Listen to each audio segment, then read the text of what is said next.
Nah, berkaitan dengan Jairo ini, masih banyak ya penggemar sepak bola timnas kita yang terus bertanya-tanya tentang perkembangan Jairo Relevant.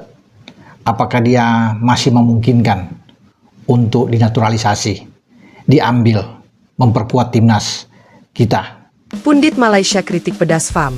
Contohlah Indonesia jika ingin maju. Kuala Lumpur, 29 Juni 2025. Dunia sepak bola Malaysia tengah diguncang gelombang kritik dari berbagai kalangan, terutama dari para pengamat sepak bola senior yang kecewa terhadap performa Federasi Sepak Bola Malaysia, FAM. Timnas Indonesia, nanti tunggu aja ordal PSSI keceplosan. 3 tambahan pemain digas. Jairo dikebut, FIFA siap bantu. Ini ronde yang keempat, guys. Indonesia satu-satunya negara di ASEAN yang lolos ke putaran yang keempat. Salah satu suara paling lantang datang dari pundit sekaligus mantan pemain nasional, Azman Haji Ali, yang secara terbuka menyatakan bahwa FAM sudah terlalu lama gagal mengelola sepak bola nasional secara profesional dan konsisten. Dalam sebuah segmen acara olahraga yang tayang di saluran olahraga ternama Astro Arena, Azman menyoroti bagaimana FAM tidak mampu menghasilkan kebijakan strategis yang membawa dampak nyata bagi prestasi tim nasional Malaysia, terutama jika dibandingkan dengan tetangga terdekat, Indonesia, yang kini menunjukkan perkembangan pesat di bawah kepemimpinan Shin Tae-yong dan dukungan penuh dari PSSI serta pemerintahnya. Kritik pedas, FAM gagal total. Menurut Azman, sepak bola Malaysia stagnan dan terjebak dalam pola pikir usang. Ia menilai bahwa FAM lebih sibuk mengatur agenda turnamen lokal dan melakukan pencitraan, ketimbang membangun fondasi kuat untuk jangka panjang. FAM ini seperti hidup dalam dunia sendiri. Tidak ada visi jelas. Tidak ada rencana jangka panjang yang konkret. Mereka sibuk dengan proyek jangka pendek yang hasilnya tidak terlihat. Tengok Indonesia, mereka mulai dari bawah, tapi ada kemauan dan konsistensi, ujar Azman dalam siaran langsung tersebut. Ia juga menyindir kebijakan FAM yang terlalu mengandalkan naturalisasi tanpa perencanaan yang matang dan bahkan diragukan keabsahannya oleh FIFA. Hal itu berbanding terbalik dengan Indonesia, yang menurutnya melakukan naturalisasi secara selektif dan strategis, dengan tetap memperhatikan garis keturunan dan kebutuhan posisi. Indonesia jadi contoh reformasi sepak bola. Azman mengaku terkesan dengan langkah-langkah konkret yang dilakukan oleh Indonesia dalam reformasi sepak bolanya.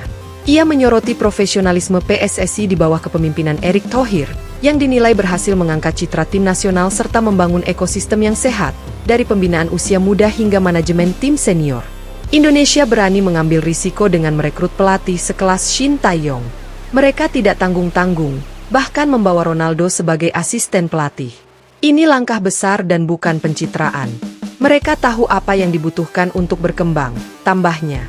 Lebih lanjut, Azman juga memuji kerjasama antara Federasi Indonesia dan pemerintah, yang dinilai sangat solid dan saling mendukung.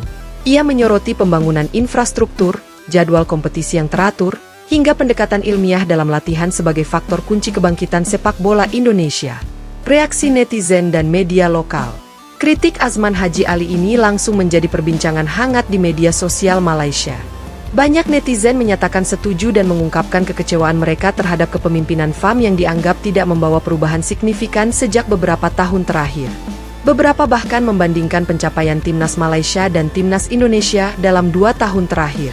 Sementara Indonesia berhasil lolos ke babak keempat kualifikasi Piala Dunia 2026, Malaysia justru tersingkir lebih awal dan mencatatkan hasil buruk di Piala Asia dan AFF. Media-media lokal seperti Berita Harian, Harian Metro, dan Utusan Malaysia juga mengangkat kritik Azman ke dalam berita utama mereka. Bahkan beberapa kolom editorial mengajak FAM untuk lebih terbuka menerima kritik dan melakukan evaluasi menyeluruh terhadap kinerja mereka. Seruan reformasi menyeluruh. Tidak hanya Azman, beberapa pundit lain seperti Ka Santiago dan Farizal Basri juga turut menyuarakan perlunya reformasi total dalam tubuh FAM.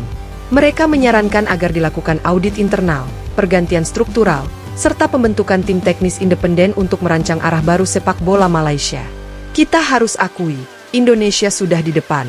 Kalau kita masih bertahan dengan orang-orang lama dan sistem lama, kita akan makin ketinggalan, ujar Farizal dalam wawancara dengan RTM Sport. Penutup. Kritik pedas dari para pengamat sepak bola Malaysia terhadap FAM bukanlah hal baru. Namun, sorotan kali ini lebih tajam karena disertai dengan perbandingan konkret terhadap kesuksesan negara tetangga, Indonesia. Masyarakat Malaysia kini menuntut perubahan nyata, bukan sekadar janji dan proyek pencitraan. FAM dihadapkan pada pilihan, tetap nyaman dalam zona aman atau berani mengikuti jejak Indonesia dalam melakukan revolusi besar-besaran di dunia sepak bola? Waktu akan menjawab apakah kritik ini akan menjadi titik balik atau sekadar riak kecil dalam sejarah panjang kekecewaan terhadap sepak bola negeri jiran.